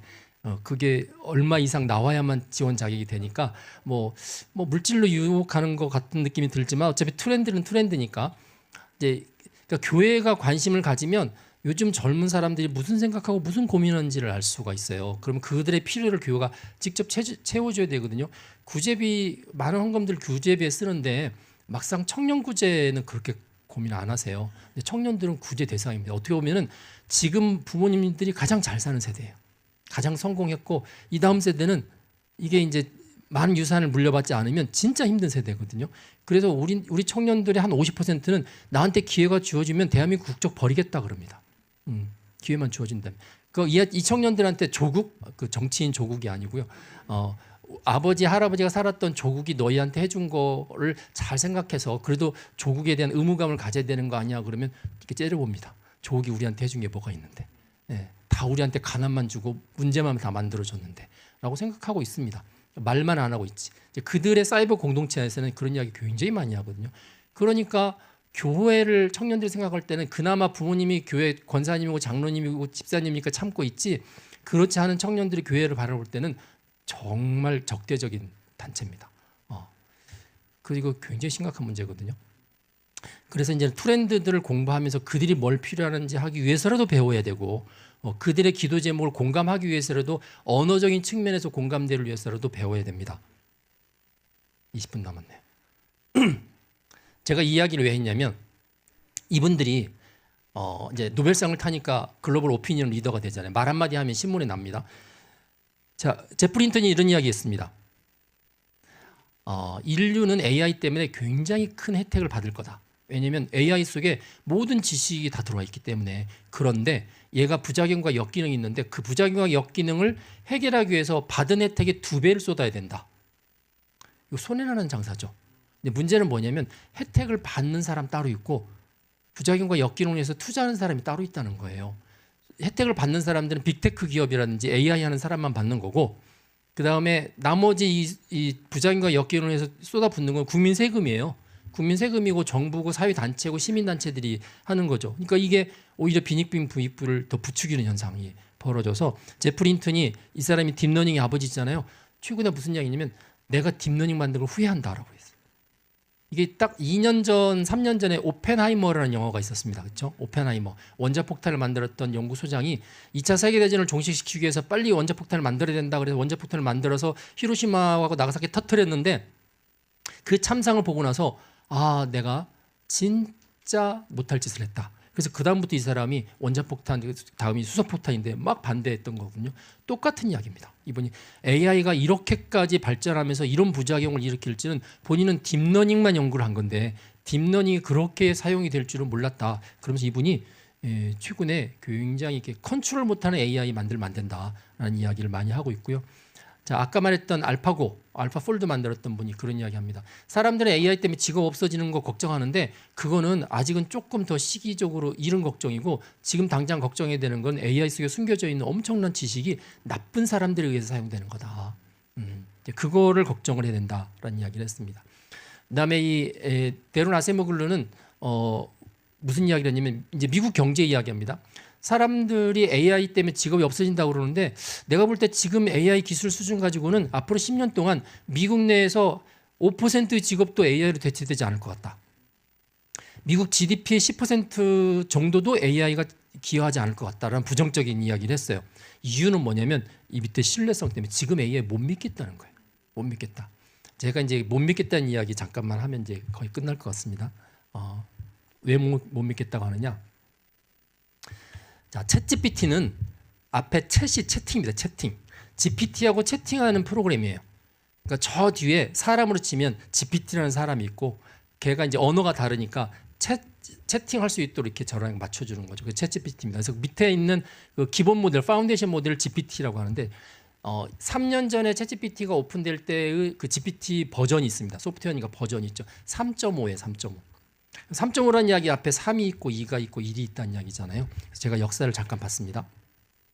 자, 이때가 2022년 11월 30일이 처음으로 챗GPT가 공개됐던 때인데 이때 GPT 3.5가 학습한 거를 기억하는 파라미터라고 하는데 우리가 흔히 말하는 이제 뉴스에프에서는 시냅스라고 하지만 기억 장소가 1,750억 개입니다. 지구상에 존재하는 인터넷에 있는 거 그다음에 디지털 도서관에 있는 걸 다 학습해서 기억하는 게 1,750억 개의 변수 속에다가 기억을 하는데 이게 이전에 1이나 2일 때는 1억 개, 15억 개밖에 안 됐어요. 그러니까 1억 개, 15억 개일 때는 사람들이 이렇게 개발을 하고 나서 이게 뭐 별로 도움이 안 되네 그런데 이 1,750억 개 이제 3 버전이 딱 되고 나니까 이게 2020년 6월 때 나왔거든요. 개발자가 깜짝 놀라는 거예요. 아니 얘가 이렇게 똑똑해? 뭘 물어보면 기대했던 것보다 너무 답을 잘하는 거예요. 근데 문제는 뭐냐면 왜 그렇게 대답하는지 개발자도 몰라요. 지금 현재 챗GPT가 왜 이렇게 똑똑한 대답을 내놓는지 챗GPT를 만든 회사의 엔지니어도 몰라요. 이게 얼마나 위험한 건지 아세요? 얘가 너무 똑똑한데 개발한 사람이 이유를 모르는 거예요. 그래서 뭐라고 퉁치냐면 아니 사람도 하나나 둘을 알려주면 열을 하는 사람 있지 않냐. 그걸 이제 보통 창발 능력이라고 합니다. 창발 능력. AI도 창발 능력이 있다. 그러면 그 창발 능력은 어떻게 나오느냐? 그거 모른다. 이렇게 이야기를 하는 거죠. 근데 이제 이 창발 능력이 어떤 거냐면 이제 이런 겁니다. 지구상에 있는 모든 문장을 학습을 했어요. 사람들이 지식들이 다 문장으로 되어 있으니까 그래서 학교라는 단어가 나와 있는 문장이 엄청나게 많겠죠. 그 문장을 학습할 때 문맥을 같이 합니다. 얘가 어떤 문장 가운데 나왔는지 뭐 다 학습해서 그 문맥을 이제 1,750개 가운데 기억한 다음에 대화를 합니다. 이제 뭘 물어보죠. 프롬프트 물어보면 그 물어보는 게 새로운 문맥이 되죠. 그러면 과거에 학습했던 걸 토대로 해서 지금 문맥 가운데서 그 다음에 나오는 단어 중에서 가장 잘 나올 것 같은 단어가 뭘지를 빨리 찾아내요. 확률상. 그러니까 1등부터 꼴등까지가 쭉 나오죠. 그러면 1등인 단어를 탁 AI가 탁 줍니다. 그러면 그 AI가 준 단어를 통해서 또 새로운 문맥이 됐죠. 그럼 새로운 문맥에서 그 다음 단어가 뭔지를 또 찾아내요. 이런 식으로 하면 단어가 탁 나와서 문장이 됩니다. 문장 다음에 문장이 또 나오면 문단이 되는 거죠. 그러다 사람이 개입을 하잖아요. 사람이 개입해서 야 이거 말고 이런 것 좀 찾아줘. 그럼 또 문맥이 또 확 바뀌죠. 그 상태에서 계속 단어를 쏟아내는 거예요. 그러니까 챗GPT는 기본적으로 확률 기반으로 지금까지 학습했던 것들을 단어 중심으로 계속 쏟아내는 기계라고 보시면 돼요. 이 쏟아내는 거가 확률을 토대로 하는 거니까 얼마나 그럴듯하겠어요. 이게 보면 진짜 말을 잘해요. 그런데 확률 기반이다 보니까 단어가 따로 나오잖아요. 그 단어가 묶여있는 문장은 존재하지 않을 수도 있어요. 그게 환각이라고 부르는 환각, 할루시네이션이라고 부르는 거예요. AI가 어떤 대답을 쏟아냈는데 인터넷에 아무리 찾아봐도 얘가 했던 말이 존재하지 않아요. 그래서 어떤 분들은 이거 거짓말이다 그래요. 거짓말. 존재하지 않는 말을 했으니까 거짓말이다. 근데 엄밀히 따지면 거짓말은 아니죠. 사실일 수도 있어요. 근데 이제 환각이라고 합니다. 환각. 그 환각이 몇 %냐면 MIT에서 지난달에 조사를 했는데 챗GPT 같은 경우에 영역에 따라 사람들이 많은 말들을 하는 영역은 5 내지 10%. 그다음에 사람들이 별로 전문가들이 없는 영역은 50 내지 60%. 이게 무슨 이야기냐면 챗GPT가 문장을 100개를 나한테 줬는데 그중에 아무리 적어도 5 내지 10문장은 존재하지 않는 문장이에요. 근거 없는 문장이에요. 그다음에 심하면 반 이상이 근거 없는 문장이에요. 그러면 그걸 가지다가 내가 마치 글을 쓴 것처럼 막 바깥에 퍼뜨리면 내가 그런 사람이 되는 거잖아요. 그러니까 이제 아까 데런 아센버글러가 했던 이야기가 그거 갖다가 우리 보고 쓰라고? 우리 공장에다 저 AI를 갖다 쓰라고? 야 그거 어떻게 써? 이제 그 걱정을 하는 거죠. 그다음에 또 얘는 확률적으로 만들기 때문에 같은 질문 하잖아요. 같은 질문을 하면 같은 대답을 해야 되는데 같은 대답이 한 번도 똑같이 나온 적이 없습니다. 왜냐하면 얘가 그때마다 예를 들어 1등인 단어만 쭉 만드는 게 아니라 1등, 2등, 3등도 약간 유사하겠죠. 그러면 이제 보통 온도라고 그래서 온도 차이를 좀 심하게 주면 얘가 가끔씩은 10등인 단어도 확 내보내요. 그런 식으로 이렇게 문장을 변형시키거든요. 그러니까 같은 질문을 넣어도 얘가 답이 매번 다른 거예요. 그럼 어떤 회사의 입장에서는 아니 같은 질문을 넣는 답이 왜 달라? 이거 어떻게 써? 이런 문제가 생기는 거죠. 근데 이게 좋은 데가 있어요. 어떤 게 좋으냐면 창작에는 좋아요. 소설 뭐 쓸 때는 매번 물어볼 때마다 문장이 다 달라져요. 뭐 그런 창의 영역은 너무 좋은데 막상 답이 딱 하나만 나와야 되는 데는 뭐 쓰면 안 됩니다. 그래서 제가 작년 재작년에 국민은행 자문위원을 한 2년을 했는데 자문하자마자 국민은행 이제 회사에서 그 가장 사람들이 불만을 느끼는 게 뭐냐면 전화로 상담하는 거예요. 전화로 Q&A 질문하면 몇 번 누르세요, 몇 번 누르세요 왔다 갔다 하면 막 이제 뚜껑이 막 열리잖아요. 그러니까 그걸 국민은행도 알아요. 그래서 야 챗GPT 나왔는데 이걸 빨리 바꿔치기 하면 챗GPT는 너무 대화 잘하니까 이제 사용자들의 불만이 좀 줄어들 거다 생각했는데 제가 반대했습니다. 하지 말라고. 왜냐하면 얘가 아까 말씀드렸잖아요. 할루시네이션 하고 답이 매번 다르는데 그 전화하는 고객은 저쪽에서 대답하는 거 전부 다 녹취하거든요. 이게 다 계약상입니다. 계약상. 아니 당신이 분명히 여기 이윤율이 5점 몇 %라고 그러는데 왜 3%밖에 안 주느냐. 그 당시에는 뭐 한 달 기다려도 된다고 하는데 왜 갑자기 땡겼느냐. 그래서 소송하면 다집니다. 그래서 하지 마십시오. 왜냐하면 아직은 얘가 이런 영역에 쓰기는 불확실한 게 있습니다. 라고 이야기하는 거죠. 데런 아세모글러가 말했던 게 이제 그런 겁니다. 근데 그래서 국민은행 안 썼는데 작년에 미국에 있는 한 항공사가 챗GPT 갖다가 고객 서비스에 썼어요. 소송당했습니다. 왜냐하면 어떤 비행기 있다고 예약을 하고 공항에 갔더니 없는 거예요. 얘가 할루시네이션 한 거죠. 그래서 $200만 소송을 냈습니다. 그러니까 이런 부분들이 있죠. 그래서 이 AI를 쓸 때 그거 조심하셔야 됩니다. 얘가 얼마든지 그럴 듯하지만 근거 없는 말을 충분히 할 수 있다라는 이야기를 이제 생각을 하셔야 되고요. 진짜 마지막 하나. 진짜 마지막. 요거는 뭐냐면 제가 잠깐만 이야기하고 넘어가겠습니다. 죽었던 사람을 AI가 다시 살립니다. 죽었던 사람의 데이터 여기 위에 보면은 이제 그 벌써 한 5, 6년 된 이야기인데 거북이의 메인 보컬 임성훈이라고 남자가 2008년도에 심장마비로 죽었어요. 그래서 이 사람을 12년 만에 다시 살려서 그 사람이 죽기 전에 한 번도 부르지 않았던 이태원 클래스의 주제곡을 부르는 게 여기 있습니다. 그래도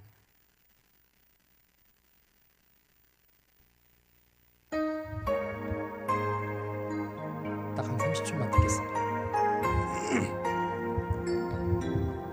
원래 거북이는 3인조예요. 여성 둘에 남성.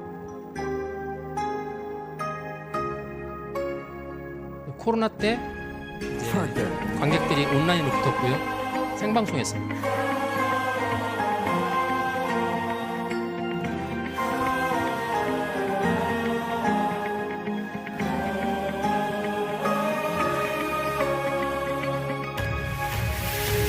새로운 시작은 늘 설레게 하지 모든 걸 이겨낼 것처럼 시간을 비추는 시계바늘처럼 앞질러 가고 싶어 하지 이어가면 돼 힘들게만 보이던 보이지 않던 내일도 넌 결국엔 늘 거잖아 항상 좋기만 할 순 없잖아 인생이라는 건 가짜 주인공인 거야 그 선을 더 넘지 말라고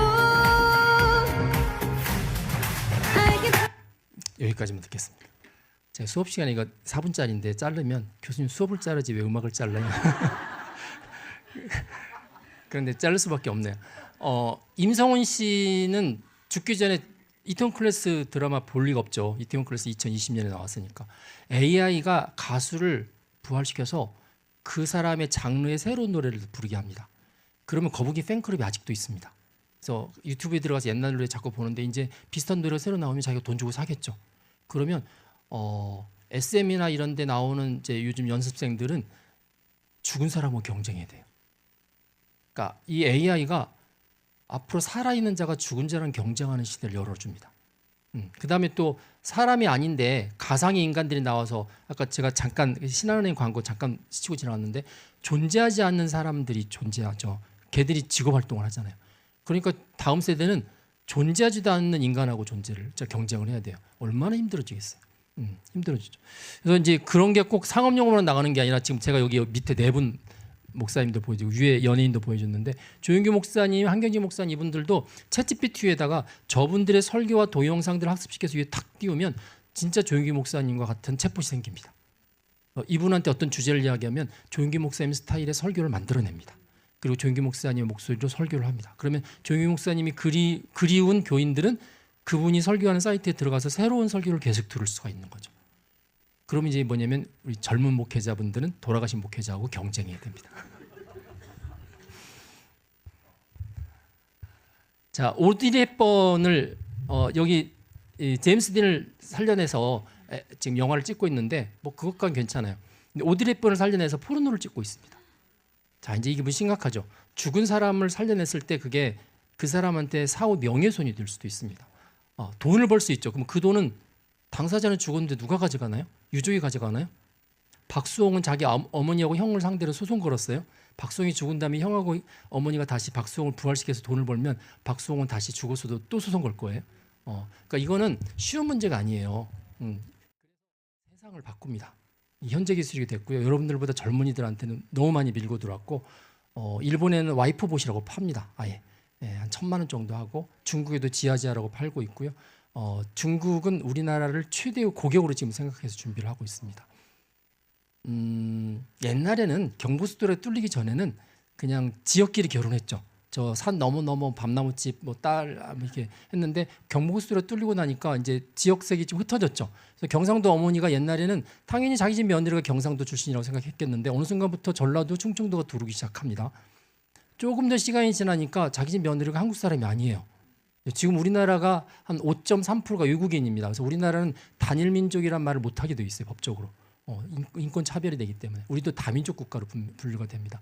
조금 더 시간이 지나니까 자기 집 며느리가 남자일 줄은 생각하지도 못하는 세대가 이 미국은 열렸습니다. 미국은 50개 주가 동성혼이 합헌입니다. 여러분 챗GPT를 만든 오픈 AI의 사장이 샘 알트만인데 이제 샘 알트만하고 제가 몇 번 만나서 사진 찍고 갔는데 샘 알트만이 자기 집 아이가 돌을 맞았다고 막 자랑하더라고요. 제가 알고 있기로 샘 알트만의 와이프가 남자입니다. 네, 거기가 동성혼입니다. 동성혼. 그래서 이건 뭐냐? 어떻게 아이를 얻었냐 했더니 입양을 했대. 입양. 우리나라도 이거 굉장히 좀 심각한 문제가 될 수도 있죠. 근데 조금 더 지나니까 자기 집 며느리가 사람이 아닐 줄은. 옛날에는 결혼이 집안 문제였어요. 그러니까 집안끼리 결정했잖아요. 당사자들은 결혼식 하는 날 얼굴 처음 보는 경우도 굉장히 많은데 지금은 이제 다 개인 문제를 생각하죠. 내가 행복하기 위해서 결혼하는 거지 왜 사유가 간섭하고 부모님 간섭하느냐. 이제 결론적으로 말하면 이렇습니다. AI가 사람을 흉내내기 시작합니다. 그러면서 사람을 대체하기 시작하고 관계도 대체하기 시작하고 직장 안에서 동료로 들어오는 것뿐만 아니라 가족 관계에서도 가족으로 들어올 가능성이 굉장히 큽니다. 기술이 이제 고린도전서 10장 23절을 보면은 모든 것이 가능하나 모든 것이 유익한 게 아니고 모든 것이 가능하지 모든 것이 덕을 세우는 게 아니다라는 말씀이 딱 AI에 맞는 말씀이에요. 그거를 가능하지 않다, 유익하지 않다는 걸 누가 판단할까요? 많은 사람들이 판단하겠죠. 제가 볼 때는 그 판단은 성경을 알고 있고 하나님을 섬기고 있는 크리스천들이 해야 된다 생각을 해요. 가장 중요한 가치관을 끝까지 양보하지 않은 상태에서 해야 되고 그러다 보면 트러블이 생길 수도 있습니다. 그걸 두려워하면 안 되는 거죠. 그래서 현재로서는 그래서 하나님이 이 AI 시대 때 우리한테 크리스천들한테 AI를 청지기 직분의 대상으로 진짜 중요하게 생각하기를 원하신다는 메시지를 꼭 드리고 싶고요. 제가 원래 질문을 많이 받기로 했는데 질문 하나도 못 받고 하고 싶은 이야기가 하도 많아가지고 이렇게 이야기가 끝났습니다. 제 강의 여기까지 하고 혹시 질문 있으시면 질문을 받도록 하겠습니다. 이게 원래 한 학기 과목이라서 한 학기 과목을 1시간만 하다 보니까 네.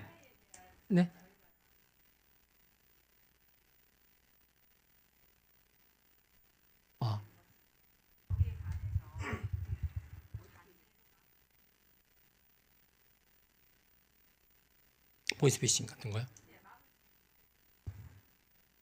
그래서 이제 국가에서 어떻게 하냐면 AI로 만든 소리, 영상 모든 것들을 AI로 만들었다고 써라 법적으로. 최근에 무슨 의사 흉내내는 광고들 많잖아요. 그거 이제 밑에도 AI로 만들었고 이건 사실이 아니다라고 써라. 쓰지 않으면 처벌하겠다. 이제 뭐 그렇게 나오는데 그래도 범죄 저지른 사람들 안 씁니다. 안 쓰겠죠. 그러면 이제 예를 들면 이제 딸의 목소리로 해서 엄마한테 전화가 왔어요. 막 급하게 엄마 나 지금 사고 났어 빨리 도와줘야 돼 안 그러면 나 경찰에 끌려가 막 이러면 어떻게 해야 돼요? 고구마 그래야 돼요. 고구마 암호를 정하셔야 돼요. 집안끼리 암호를 하나 정하셔서 보이스피싱 하는 사람들이 유추 못할 수 있는 암호를 하나 정하셔서 고구마 하면 감자 하든지 뭐 이렇게 정하셔야 되고 그거 진짜 실질적으로 필요합니다. 특히 저희 집도 다 정했습니다. 저희 집도 너희들이 엄마 아빠나 할머니한테 전화하면 나쁜 일이 있을 경우에 엄마 아빠나 할머니가 이렇게 물어볼 건데 너희들이 이렇게 대답 안 하면 전화 끊어버릴 거다. 뭐 그렇게 그걸 하나 정하셔야 됩니다. 근데 진짜 안 좋은 일이 있을 수도 있죠, 진짜. 그럴 땐 처음부터 암호 이야기하고 시작하라고 그랬어요. 그런 세상이 됐습니다. 네.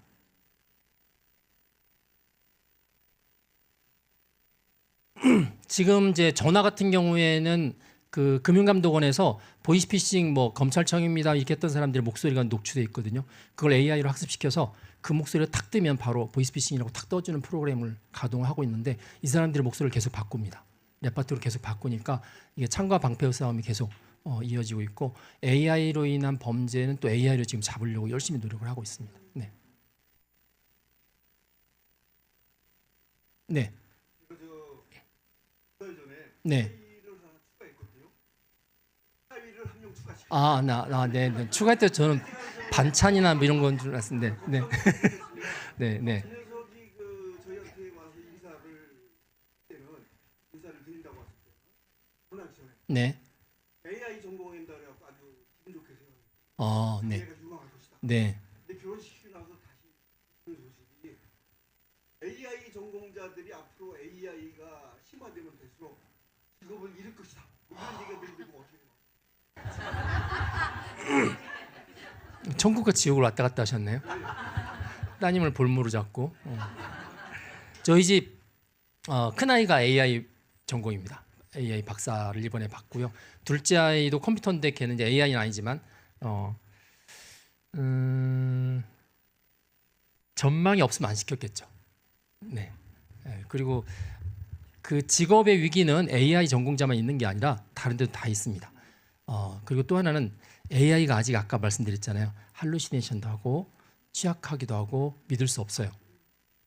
그 이야기는 얘를 완벽한 존재였다면 다른 직업들 심지어 AI 개발자들 다 문 닫고 나가야 되는데 얘가 계속 문제가 있습니다. 다행히도.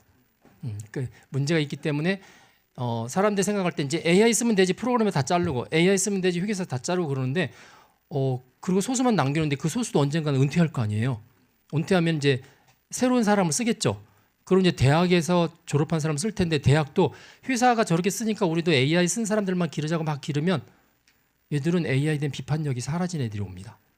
그래서 제가 지금 대학 교육 저렇게 시키면 안 된다고 생각하거든요. 대학 교육은 기존에 했던 것도 배우고 AI가 했던 것도 배우고 그래야 얘가 이상한 짓 하는 걸 비판할 수 있는 거기 때문에 그렇게 배워야 된다고 생각을 하고 그런 면에서는 대학 교육도 중요하지만 그렇게 바꿔야 되지만 직업도 아까 지금 제가 데론 아세모울러 그랬잖아요. 5%도 10년 동안 안 바뀔 것 같고 10% GDP도 기여 안 할 것 같다는 이야기를 저는 AI 학자지만 그게 훨씬 더 신뢰성이 더 가는 예측으로 봅니다. 그러니까 지금 이 거품이 좀 약간 거품이 가라앉을 것 같고 하지만 이건 한번 활시위를 떠난 거기 때문에 돌아오진 않습니다. 그냥 계속 가고요. AI가 좀 늦게는 가지만 이미 AI의 장점들 사람들이 체감했기 때문에 저도 그렇거든요.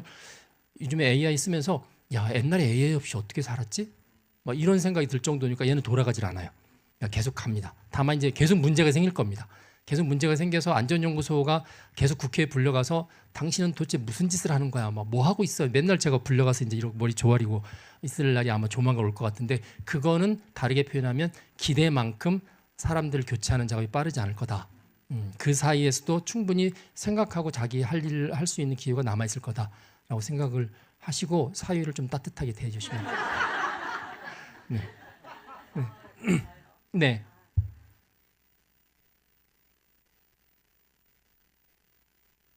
네. 네.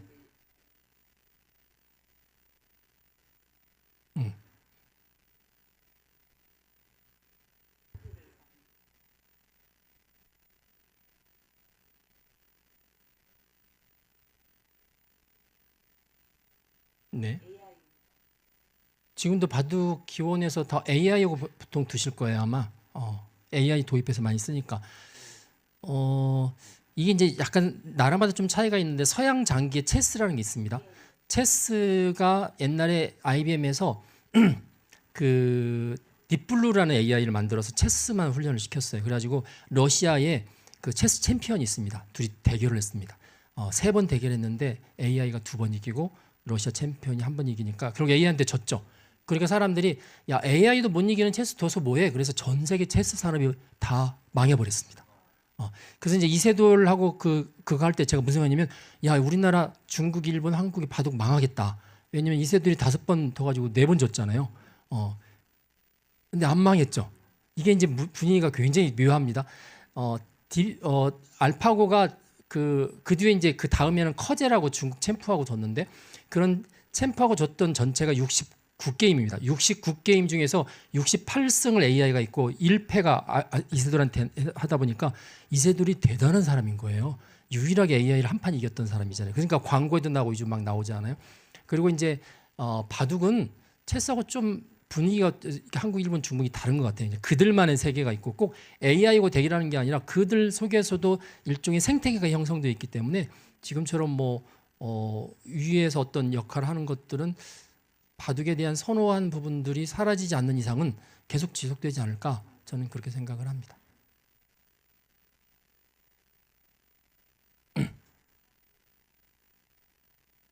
그렇죠. 네. 네.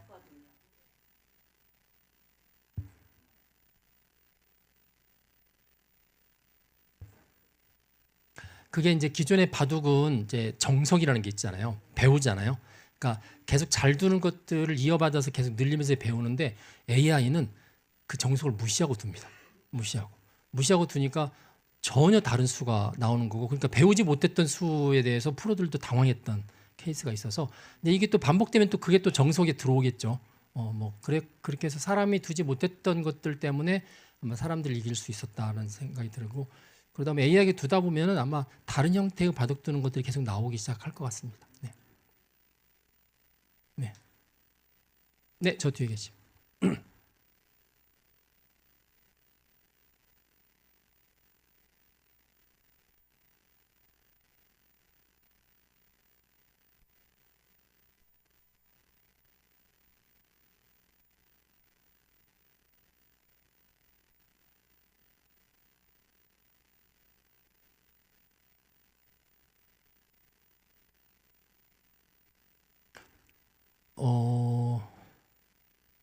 우리 목사님께서 한번 이렇게 청년들을 탁 데리고 와서 장년들 상대로 해서 AI 이렇게 특히 휴대폰에서 AI 쓰는 방법, AI를 가지고 그림 그리는 방법, 뭐 이런 거 사실 1~2시간이면 되거든요.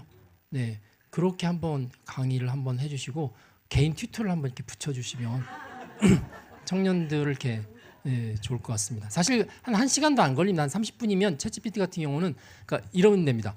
그냥 지금도 챗GPT 그냥 까실 수 있고 제미나이 이미 깔려 있을 것 같고요. 얘는 그냥 사람하고 똑같아요. 왜냐하면 사람이 했던 거를 다 배웠기 때문에 얘한테 칭찬하면 대답 잘해줍니다.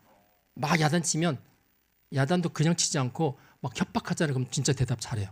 꽁지 내리고 그리고 구체적으로 이야기하면 구체적으로 대답합니다. 요즘은 조금 풀어줘서 감정까지 이해를 하거든요. 그래서 최근에 이제 여성분들이 많이 쓰는데 자기 남편보다 양관식이 낫고 양관식보다 챗GPT가 낫다 그런 이야기 합니다. 계속 붙들고 왜냐면 얘는 막 싫은 소리 안 하고 내가 뭐라고 그러면 네 대답하니까 어떤 분은 한 4시간 동안 대화하면서 챗GPT와 대화하면서 자아를 발견했대요. 그런 분도 계십니다. 그래서 제가 지지난주에는 한국 정신병 심리학회인가? 그러니까 이 조현병 연구하는 학교가 있어요. 거기에 조현병 환자 환우 가족들이 다 모인 상태에서 강의를 해달라고 그래서 이 AI 시대 때 정신 상담 어떻게 할 건지를 제가 강의를 하고 문제점 된 거 하는데 저는 이제 문제점을 잠깐 이야기하려고 그랬더니 이제 조현병 갖고 있는 분이 딱 손을 들더니 교수님 챗GPT 때문에 자기가 너무 좋아졌다는 거예요. 너무 좋아서 의사 선생님보다 효과가 더 커요. 왜냐면 의사 선생님한테 무슨 이야기하면 어떤 생각이 드냐면 의사 선생님이 내 이야기 들으면서 속으로 비웃을 거야. 막 이런 생각이 드는데 챗GPT는 그런 생각이 안 들잖아요. 그러니까 마음대로 이야기한다는 거예요. 또 그런 효과가 있습니다. 네. 네.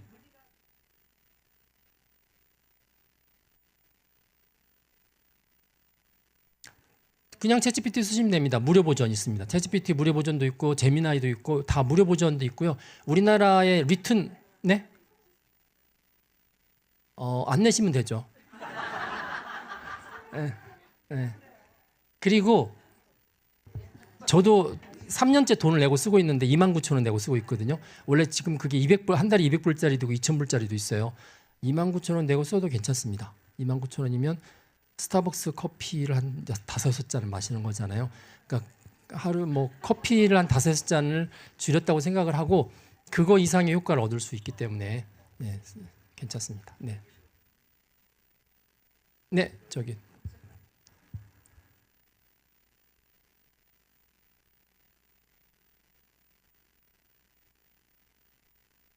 비즈니스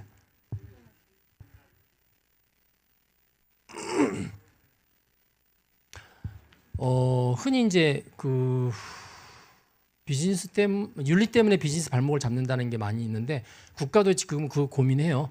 그러니까 많은 법들 때문에 AI 발전, 특히 개인정보보호법이나 이런 것 때문에 발목을 잡는다고 그래서 지금 자꾸 이제 그런 거를 예외로 다룰 수 있는 일종의 이제 사이트 같은 걸 오픈해서 하려는 기업들한테 많이 제공을 해주려고 그러고 있는데 또 다르게 생각하면 아까 제가 그 이루다 이야기했잖아요. 2년 넘게 개발했다가 윤리 문제 발목 잡혀서 3주 만에 문 닫았거든요. 그거는 별로 현명한 생각이 아닙니다. 그러니까 조금 더디더라도 윤리적인 걸 확실히 하고 조금 성능이 떨어지더라도 가는 게 그게 훨씬 더 지혜로울 수 있어요. 안 그러면 그냥 한순간에 반짝하고 망하는 경우가 너무 많이 봤기 때문에 그래서 제가 교과서적인 이야기지만 윤리적인 게 가장 경제적이다라는 이야기를 합니다. 윤리 리스크 때문에 요즘은 회사가 많이 흔들리는 경우가 너무나 많이 있어서 근데 이제 구체적으로 어떤 비즈니스냐에 따라서 규제 때문에 윤리 때문에 발목이 잡힌다고 그러면 이제 정부에 그 상담해 주는 데가 있습니다. 그러니까 이런 규제 때문에 데이터를 못 구하겠습니다. 이거 어떻게 해야 되나요? 이제 그런 그 규제를 해결해 주는 데가 있기 때문에 그런 데고 직접적으로 상담하시는 게 훨씬 더 낫습니다. 네.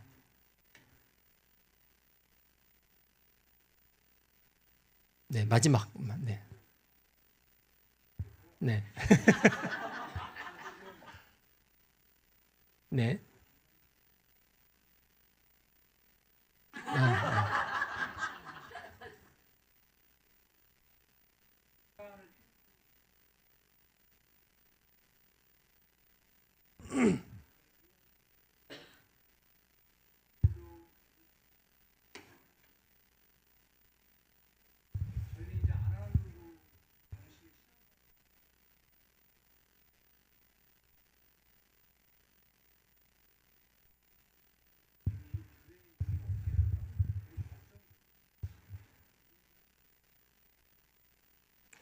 꼭 AI가 아니고 옛날에 이제 사이버 이야기 나왔을 때 사이버 교회 이야기가 계속 나왔죠.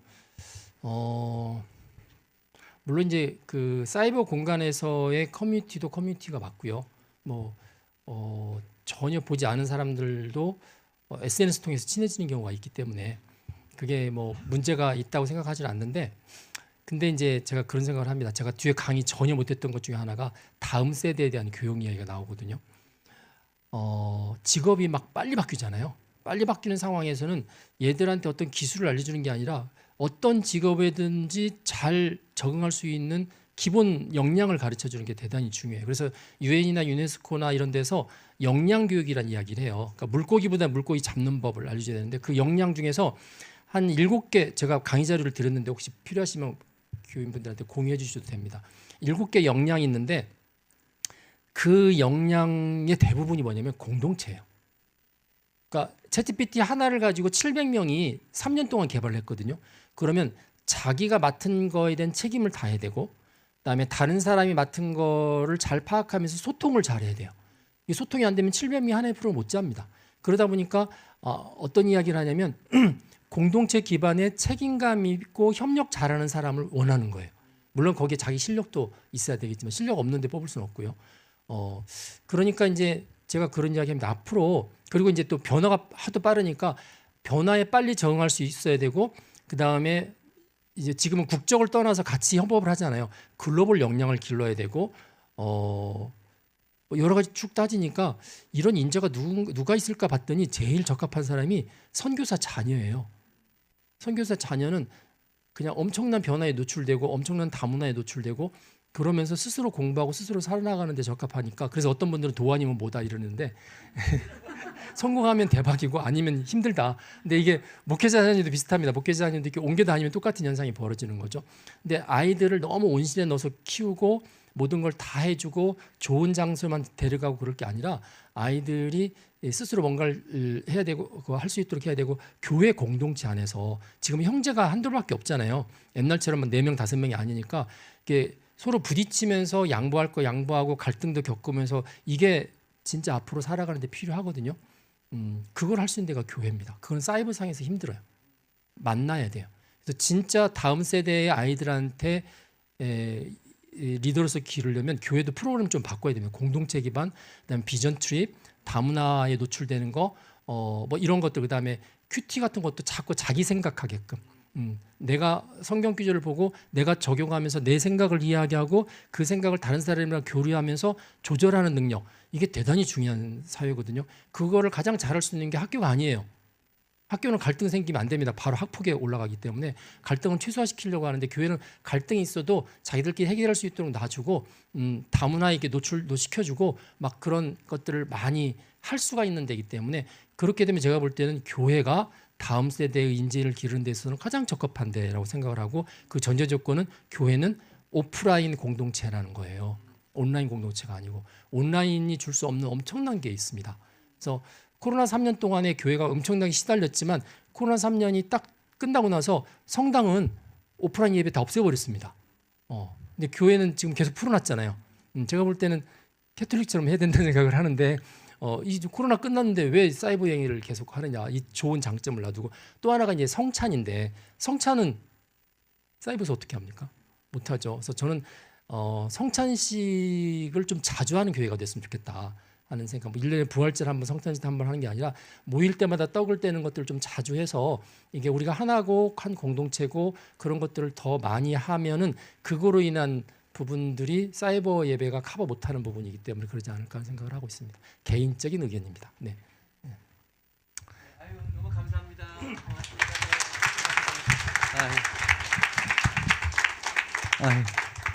우리 지난주에는 또 샌디아고에 우리 전체 세계 또 이 AI 안전연구소 모임에서 다녀오시고 아주 바쁘신데도 이렇게 와주셔서 너무 감사합니다. 정말 오늘도 귀한 말씀 잘 들었습니다. 그래서 세상은 변하고 기술도 변하고 다 변하지만 그러나 하나님께서 우리를 위해 세워놓으신 이 교회 생활 잘 하시고 아까 말씀한 것처럼 이 시대에 맞는 그런 대화, 소통 이런 것들을 이 안에서 진리 안에서 말씀 안에서 잘하고 또 우리가 또 많이 또 이해하려고 하고 격려하고 축복해주는 그런 공동체가 돼야 된다. 그래서 참 옛날부터 지금까지 앞으로 주님 오실 때까지 교회는 대한 공동체다. 대한 공동체.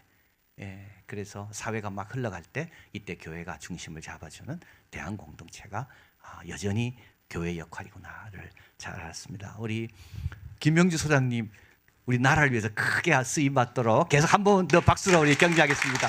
너무 감사합니다. 고맙습니다. 네, 감사합니다. 네, 고맙습니다. 우리 김명주 소장님 혹시 여러분 또 개인적으로 궁금한 거 있으면 그 홈페이지에 가시면 연구소 홈페이지에 가시면 우리 소장님의 모든 게 다 있습니다. 그래서 또 궁금하신 것도 질문도 하시고요. 또 아주 또 믿음에 또 하나님 주신 사명으로 투철하시기 때문에 여러 가지 면에서 큰 도움이 되실 것 같습니다. 우리 시간이 많이 갔기 때문에 주기도문으로 마치도록 하겠습니다. 하늘에 계신 우리 아버지, 아버지의 이름을 거룩하게 하시며 아버지의 나라가 오게 하시며 아버지의 뜻이 하늘에서와 같이 땅에서도 이루어지게 하소서. 오늘 우리에게 일용할 양식을 주시고 우리가 우리에게 잘못한 사람을 용서하여 준 것 같이 우리 죄를 용서하여 주시고 우리를 시험에 빠지지 않게 하시고 악에서 구하소서. 나라와 권능과 영광이 영원히 아버지의 것입니다. 아멘.